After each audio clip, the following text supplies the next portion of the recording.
京都大学大学院生命科学研究科工事生命科学専攻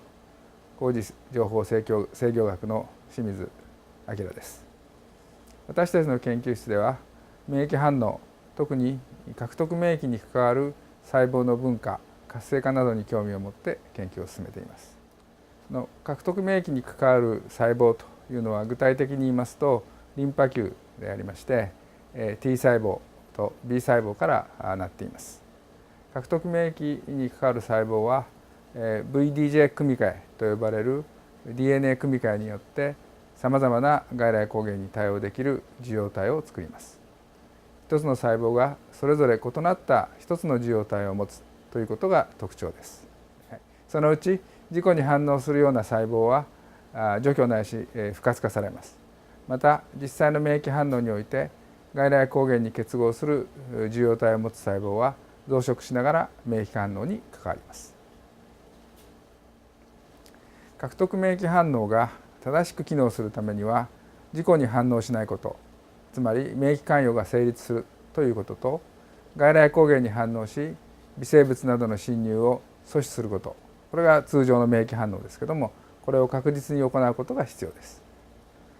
もし自己に対する免疫反応が起こりますと自己免疫疾患と呼ばれる病気になりますし、外来の微生物などに対する免疫反応が抑制されてしまうと免疫不全という病態になってしまいます。このような意味で T 細胞受容体や B 細胞受容体ができたとき、受容体ができた、うまくできたというシグナルによる選択、つまり正の選択と自己に反応してしまうような受容体を持った細胞を除去する、すなわち、マイナスの信号、負の信号による選択というのが共に正しく行われることが重要になってきます。また自己に反応する受容体を持った未熟な B 細胞はリセプター編集と呼ばれる抗体の軽い鎖ライトチェーンの遺伝子を再度組み換えるということによって自己に反応しない細胞へ遺伝子を組み換えるということを起こすということも知られています。このような追加のシステムは B 細胞に特異的なもので T 細胞にはありません。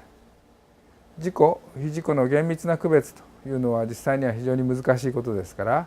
自己に反応しないためのフェールセーフ機構というのも存在しています。そのような機能は主に T 細胞が担っていまして、そういうことをしている細胞を制御性 T 細胞と呼んでいます。制御性 T 細胞は末梢組織でも分化するということが知られています。誘導性の抑制性 T 細胞と呼ばれて免疫反応を制御する細胞、今のような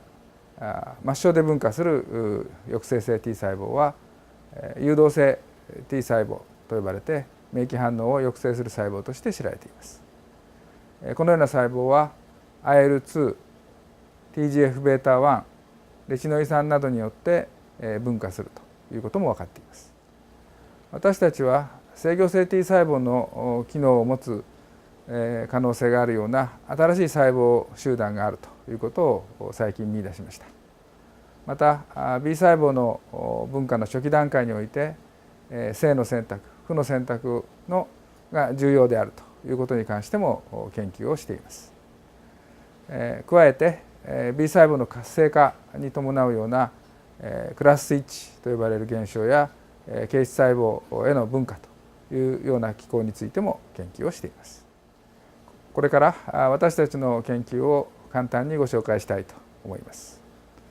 一つ目のテーマは B 細胞初期分化と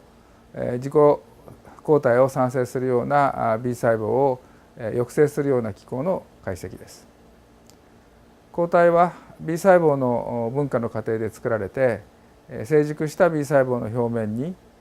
B 細胞受容体あるいは B 細胞抗原受容体と呼ばれるような形で発現しまして抗原刺激によって成熟 B 細胞が活性化するということを起こします。でそのような活性化によって抗体が産生され分泌されるということになります。抗体の抗原認識の多様性というのは分化の初期段階によって可変部の領域の遺伝子を組み換える再構成することによって生み出されます。このプロセスでは複数の DNA 断片をランダムにつなぎ合わせるというような作業を行うために出来上がった遺伝子の中には自己抗原に反応してしまうものも存在してしまいます。このような細胞ができてしまうと最終的に自己抗体を産生し自己免疫疾患の発症の原因になってしまいます。でこのようなことを回避するための手段として B 細胞の初期分化の過程では遺伝子の再構成によってできた抗体が自己に反応するのかどうかということをチェックして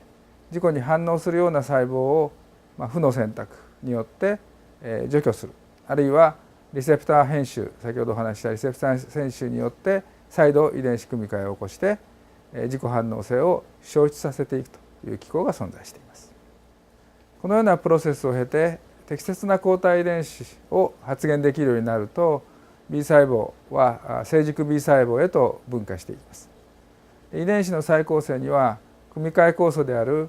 LAG1、LAG2 と呼ばれている2つの遺伝子の産物が必要でありまして、どちらかの遺伝子が欠失してしまいますと B 細胞も T 細胞もできることがありません。LAG1、LAG2 はお互いに複合体を形成して DNA に結合して2本差 DNA を切断するということによって遺伝子の再構成を誘導いたします。このような LAG 遺伝子は遺伝子の再構成を起こす時期だけに発現しているということが重要です。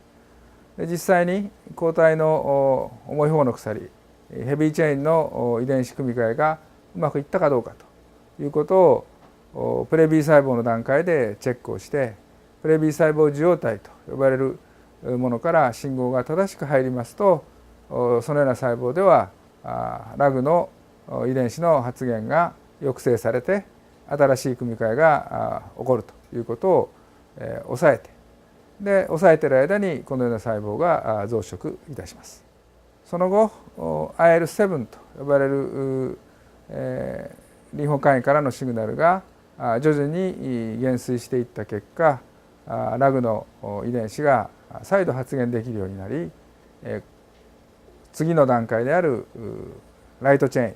軽い方の鎖の遺伝子組み換えが始まるわけです。で抗体のヘビーチェーンとライトチェーンの組み換えが終了し完全な形の受容体が発現しますとそのような B 細胞受容体からのシグナルの強さを今度は判定します。シグナルの強さが適切な場合でありますとそれ以上の不必要な遺伝子再構成は抑えられる。そのために抑えるためにLAG の遺伝子発現は抑制されます。ところがこの時に発現した B 細胞受容体からのシグナルが非常に強い、すなわち自己に反応してしまう自己の抗原に反応してしまうような細胞では再び LAG 遺伝子の発現が誘導されてリセプター編集が起こります。しかしながらこの LAG の無秩序な発現あるいは過剰な発現などは細胞死を引き起こしまして最終的に選択過程の障害を併発して自己抗体の産生が起こってしまいます。このような状態になると自己抗体の産生による自己免疫疾患になったりあるいは免疫不全の状態になったりということが予想されます。で私たちは現在この B 細胞初期分化における信号伝達の分子機構とその破綻によってもたらされる免疫異常についての研究を行っています。2つ目の研究テーマはB 細胞の活性化と抗体産生形質細胞記憶細胞への分化の機構の解析です。抗体遺伝子が再構成完了いたしますと B 細胞は骨髄から脾臓やリンパ節といった末梢の組織に移動していわゆる成熟 B 細胞というふうになります。成熟 B 細胞の表面には抗体分子が抗原受容体、先ほどご説明したような B 細胞受容体として発現しています。で B 細胞はこの BCR、B 細胞受容体を介して抗原を認識し活性化をされますと、いわゆる高頻度の体細胞突然変異、あるいはクラススイッチと呼ばれるような抗体遺伝子のさらなる改変再構成が誘導されます。高頻度体細胞突然変異は抗原に対する親和性を増強させるというために抗体遺伝子の抗原認識部位に突然変異を導入するような反応であります。一方クラススイッチと呼ばれる現象は抗原の特異性、要するに抗体と抗原認識する抗原の同一性を保ったままエフェクター機能である、例えば補体と結合するとかそのような抗体として持っているような生理機能を変換するような反応です。でこれらの反応によって効率的な免疫反応、より親和性が高くてよりいろいろな機能を持った抗体が産生されるわけですけれども、このような遺伝子の改変には AID と呼ばれる遺伝子の産物が必要です。で私たちはこの AID 遺伝子の発現には、転写因子である PAX5 と呼ばれるものが重要でありまして、抑制因子として、ID2 というものがあってこれを抑制しているということも見出しました。また転写因子である E2A と呼ばれるものもこの AID 遺伝子の発現に関与すると考えられています。抗体はヘビーチェーンの定常部領域の違いによって IgM、IgA、IgG、IgE などに分類されますけれども、このような抗体の種類の違いというのはクラススイッチと呼ばれる現象、クラススイッチ組み換えによって引き起こされています。抗体がどのクラスにスイッチ切り替えられていくかということは、いわゆるサイトカインの刺激によって決定されています。例えば IL4 と呼ばれるような因子の場合には IgG1A あるいは IgE へ TGF-β1 というような刺激が入りますと IgA という方向へクラススイッチが誘導されていきます。私たちは IgE、これアレルギーの時に問題になる抗体ですけれども、この IgE へのクラススイッチを促進する因子として E2A、先ほどお話しした E2A や PAX5 というものが関与していると。またこれを抑制する因子として ID2 というものを同定してまいりました。一方で、体で産生される量が一番多い IgA と呼ばれるような抗体のクラスへのスイッチはランクス2あるいはランクス3と呼ばれるような転写因子が非常に重要な役割を果たしているということも明らかにしてきました。これらの解析に加えてクラススイッチにおける AID の機能というものを一部明らかにしてきました。AID は転写に依存してクラススイッチが誘導されるような遺伝子の領域にリクルートされてクラススイッチの開始因子として機能しているのではないかということも明らかにしてきました。また活性化 B 細胞はいわゆる形質細胞プラスマ細胞と呼ばれていますけれども、このような細胞に分化して最終的に抗体を多量に分泌するという細胞になります。で形質細胞への分化のマスター遺伝子としてはブリンプ1と呼ばれる因子が同定されています。このブリンプ1という因子は AID 遺伝子の発現に必須であります先ほどお話しした PAX5 という転写因子の転写を抑制するという働きがあります。またクラススイッチに必要な BAC2 と呼ばれる因子はブリンプ1の発現をこれも抑制します。このようにクラススイッチに必要な因子と形質細胞に分化するということに必要な因子との間はお互いに排他的な状態機能を持っていて、細胞状態としてもクラススイッチ組み換えが誘導されるということと形質細胞に分化していくということはお互いに排他的な細胞の状態だというふうに考えられます。でこのような文化、どちらに行くかと、お互い排他的なんですけどどちらに行くかというようなことの初期過程についてはまだ詳しいことが分かっていません。さらにいわゆる一次応答によって活性化された B 細胞、要するに初めて抗原が入ってきてそれに対して反応したことによって活性化された B 細胞の一部分はいわゆる記憶 B 細胞、メモリー B 細胞という形に分化して再び同じ抗原が侵入してきたときに備えるということが起こります。この記憶 B 細胞の分化についてもまだ何もよく分かっていません。で私たちはこれらの不明な点を解明するために研究解析を行っています。で3番目の研究テーマは先ほどちょっとお話しした制御性 T 細胞のお話ですけれども、私たちが新しく見つけた CD8 型 CD8T 細胞についての解析です。T 細胞というのはその名前が示すように強線で分化をいたします。で抗原の認識の形に従って CD4 陽性 T 細胞というのと CD8 陽性 T 細胞というものに分化していきます。CD4 陽性 T 細胞というのはいわゆるヘルパー T 細胞と呼ばれて免疫反応の活性化を補助しています。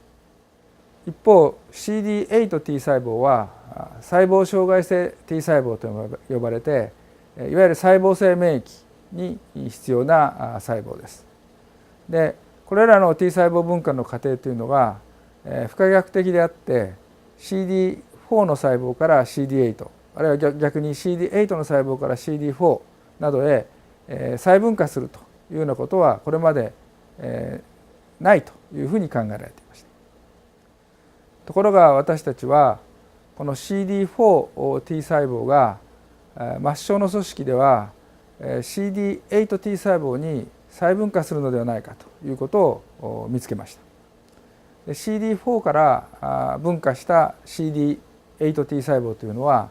通常の CD8T 細胞と少し違いまして CD8 のアルファ差を2つ持っている CD8α と言われる特殊なタイプの CD8T 細胞であるということもが分かってまいりました。でこの細胞の分化には非常に強い抗原刺激と IL2 レチノイン酸 TGF-β といったような因子の刺激が必要だということも分かりました。今説明したこの刺激というのは実は誘導性の制御性 T 細胞を実際に誘導する時の刺激と同じであるということからこのような CD4 細胞から転換した CD8α T 細胞というのは何らか免疫制御的あるいは免疫抑制的な機能を持つんじゃないかということが想定されました。実際に解析してみますと CD8T 細胞の中には活性化した T 細胞を特異的に制御する細胞があるということも最近報告されています。CD4 から CD8α の T 細胞へ分化するという時には